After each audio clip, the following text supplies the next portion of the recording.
Hello guys, good morning. Nakakatawa naman tong speaker na ito guys. Oh, napakaganda. JBL. Napakaganda ng module niya. Napakaganda. Yan guys, oh. Yung may-ari nito nagpagawa sa akin ng amplifier. Kwento ko lang ng mabilisan. Yung may-ari nito nagpagawa sa akin ng amplifier. Sabi niya, ilalagay din niya daw dun sa JBL niya kasi di daw niya gusto to, itong module na to. Guys, di nyo ba alam ang presyo nito? Napakamahal nitong module na to. Ano yan? Ayan oh. JBL Professional. Made in US, Mexico. Napaka original nito, napakaganda nito. Powered kasi guys napakaganda nito. Active speaker. Ngayon, nilagyan niya na lang wire kasi kakabit niya dun sa amplifier niya. Yan guys, so tingnan nyo, ibinibenta niya sa akin to. Yan, kaya swerte tayo guys. Ayan o, natanggal na natin yung isa. Yan o, yung driver niya, module. Yan, ibinibenta niya sa akin to. Kaya swerte tayo kasi napakamahal nito guys. Napakamahal nitong driver na to. Yan. Oh, tapos ayan nangyari, wala na siyang driver sa likod. Yan guys, oh yan. Natanggal na natin eh. Yan, panalo tayo sa driver na to guys kasi napakamahal nito.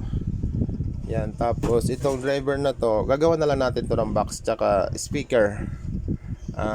Babalik natin yung original ng JBL kasi ayaw nilang mawala to sa kanila, yung speaker box.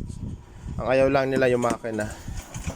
Sayang kung tinuturo ko naman sa kanila na napakaganda nito. Ayaw nila makinig.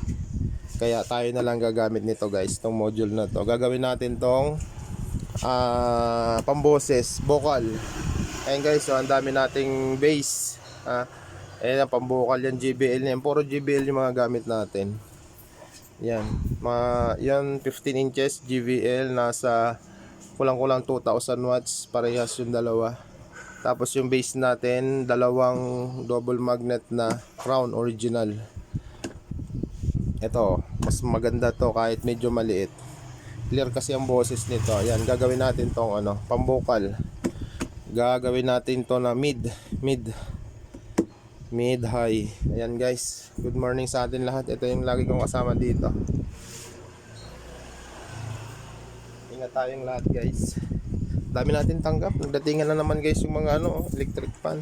Tapos may washing na naman tsaka yan. Daming dumating. Tapos apat na 32, puro 32. Ito kahapon hindi ko nagawa. Tambak na naman tayo. Sige guys. Salamat sa panonood. Ingat tayong lahat. At God bless sa ating lahat. Thank you. Maligayang sa inyong lahat. Webes ba ngayon, Tay? Biyernes ba? Biyernes na pala guys. Hindi tayo nakakamalay ng panahon. Sobrang busy. Thank you.